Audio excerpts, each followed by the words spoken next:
name is Ryan Cam, and welcome back to the 1999 Project.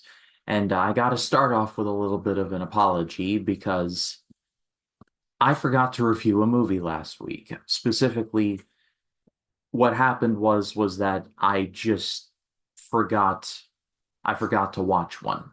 It happens, I know, and I do apologize, but I'm going to correct it starting at the top of this video to kind of bridge the gap between last week and this week. So let's get going. First up is the one that I forgot from last week, Three Kings. God bless America, and God bless a free Iraq. Three Kings was directed by David O. Russell. Yes, that one. And the movie starred George Clooney, Mark Wahlberg, and Ice Cube, among others. It tells the story of three soldiers who are just about to leave the Persian Gulf after Operation Desert Storm. They get a hot tip that there is a rather sizable amount of gold in a village in one of the villages that they just raided from Saddam and all of his friends. And so they go and they find the gold. However, they find that the village is under attack by some, let's just say, not nice people. And so they take it upon themselves to help fight off against the remaining of Saddam Hussein's forces and learn something a little new in the process. David O. Russell has a certain reputation. He's an asshole. And I'll just get on with it, with an extra bonus of saying that the movie Amsterdam that he did a couple years ago was genuinely awful, and no one should ever watch it. With that being said, though, I actually enjoyed Three Kings more than I was expecting to. I was expecting going into it thinking, oh boy, this is just going to be more of David O. Russell's version of history, and to a certain degree it is. However, the movie is actually quite compelling, and it falls to the chemistry between the three main actors, Clooney, Wahlberg, and Ice Cube. Clooney, I was kind of shocked at how little he was involved in 99. I think he was still on ER in this era, so he may have been in that transition period of ending that show and starting off in becoming the bigger movie star that he would become.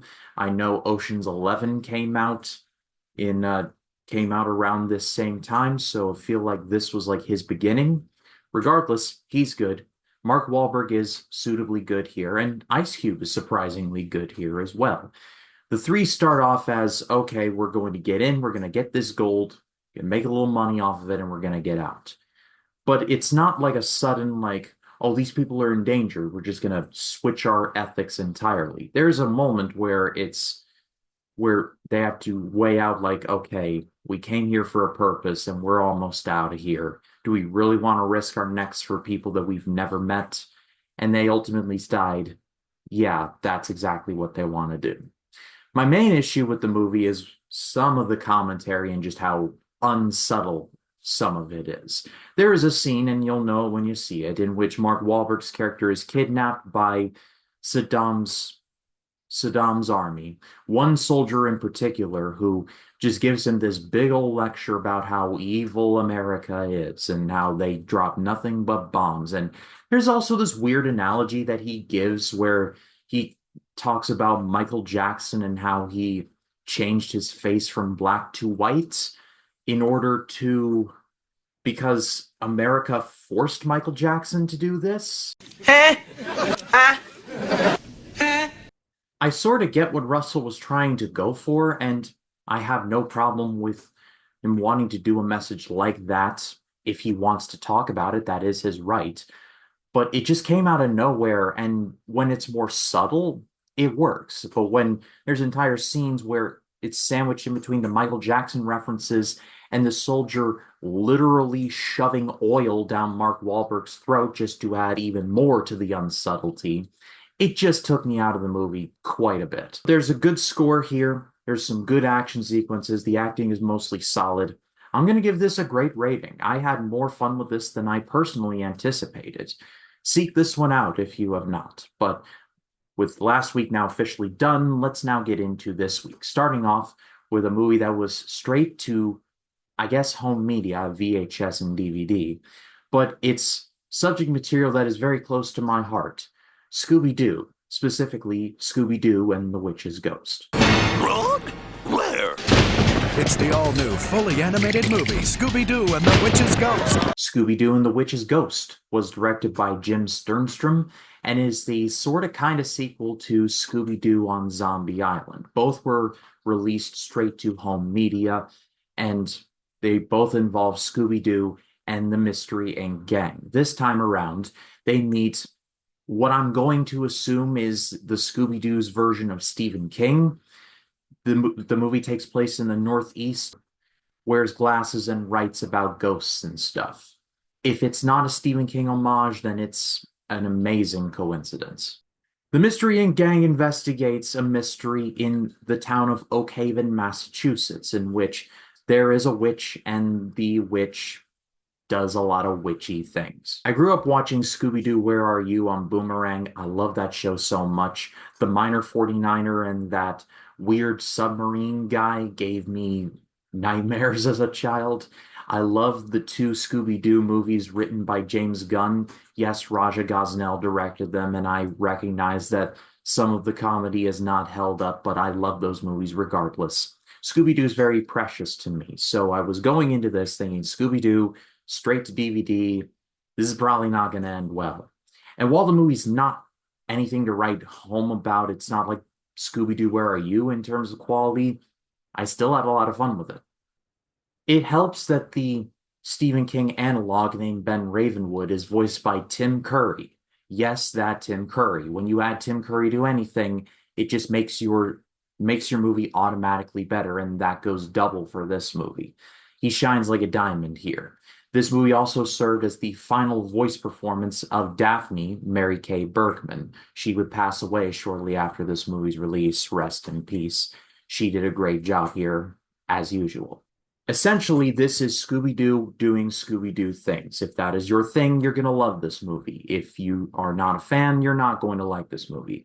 I grew up watching Scooby-Doo, Where Are You? So I have an incredibly soft spot for this movie. Objectively, I'm going to give this a good rating, but a high good rating. It's not top tier Scooby-Doo, but I still had fun with it. But next up, let's take a hard left in terms of quality from kid-friendly mystery stuff to a mystery of a different breed. More of the noir variety. It's the Limey.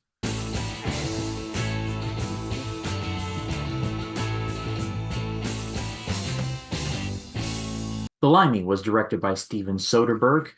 Yeah, that's Steven Soderbergh, and the movie starred Terence Stamp, Kneel before Zod!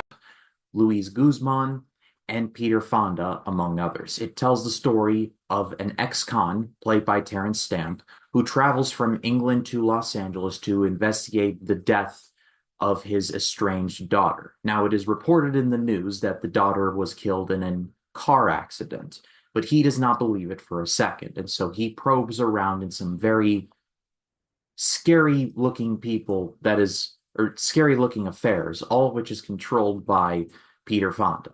I'm a fan of Steven Soderbergh's work. Recently, he's done movies like Logan Lucky, which is just awesome. If you have not seen the movie, watch it. And Unsane, which he shot on an iPhone. He shot an asylum film, like a movie that takes place in an insane asylum, basically, on iPhones. That's gotta count for something, and the movie's really good too. And I, of course, love the Ocean's movies, among some of his other work. But this movie was it was boring.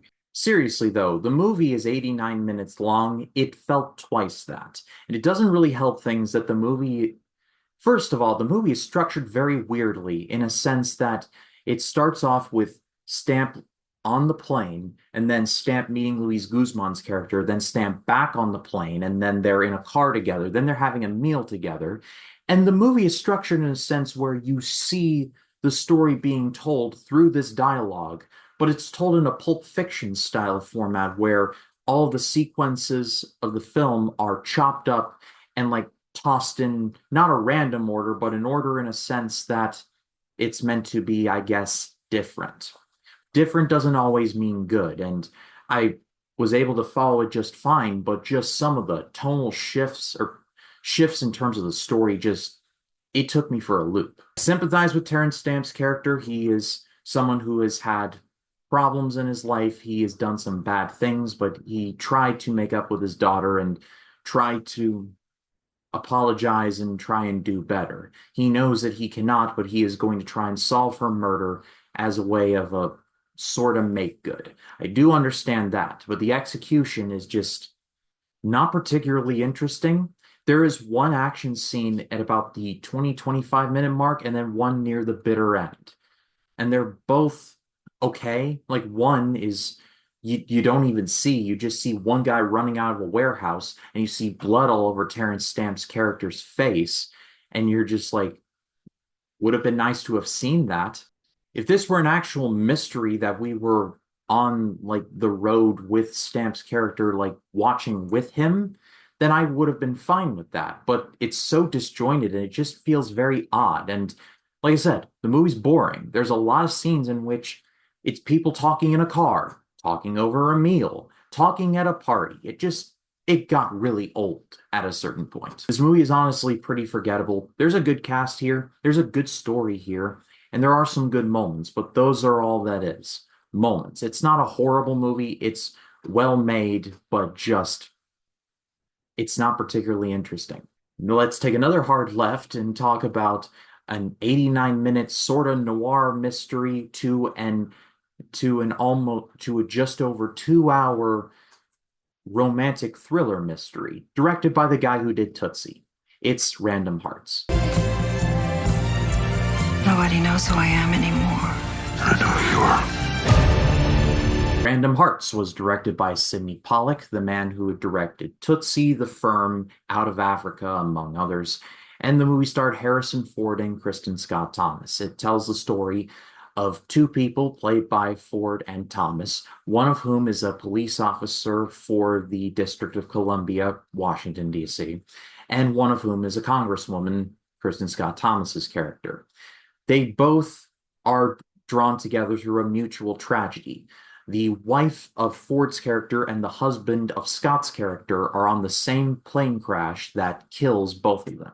And so they're brought together through their mutual trauma while also realizing that the plane crash was not just a simple plane crash. There's something sinister going on.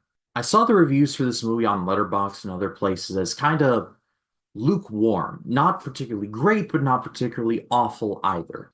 But ultimately, I thought the movie was pretty enjoyable. Long at points, repetitive at points, but the movie is compelling enough to where it kept me engaged. 20 minutes of the movie are honestly my favorite part.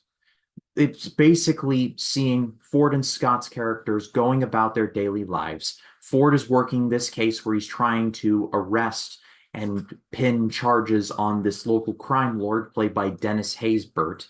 Scott Thomas's character has a young daughter who's played by Kate Mara, Zoe Barnes in the House of Cards TV show, and was in Fantastic, but we won't talk about that.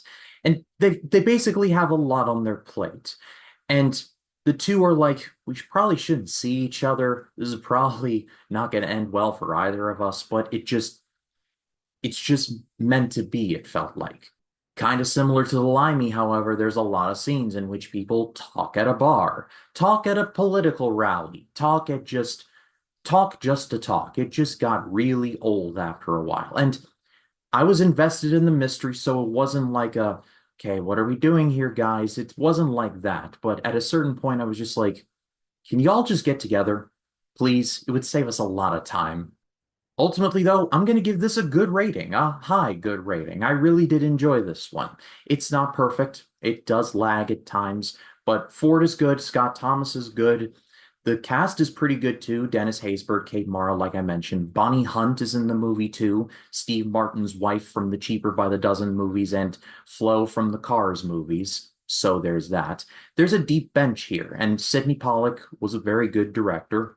So it's a very enjoyable watch. But now let's close things out with, honestly, a movie I did not expect to like, but it actually surprised me. Superstar. Superstar! And higher, and higher, and higher. Oh! Superstar was directed by Bruce McCullough, and it starred Molly Shannon, Will Ferrell, Harland Williams, and Tom Green with no facial hair, which, my God, that's just so creepy to look at. Like, ah! This is based on Mary Catherine Gallagher, the character from SNL that Molly Shannon plays. This is an SNL movie, folks. Some of you will be rolling your eyes at that like me, but trust me, this is actually good. And she watches a lot of movies and dreams about getting the the hot guy on campus named Sky Corrigan, played by Will Ferrell. However, she is by no means the hottest girl on campus, and so she has to work doubly hard in order to get Sky's attention.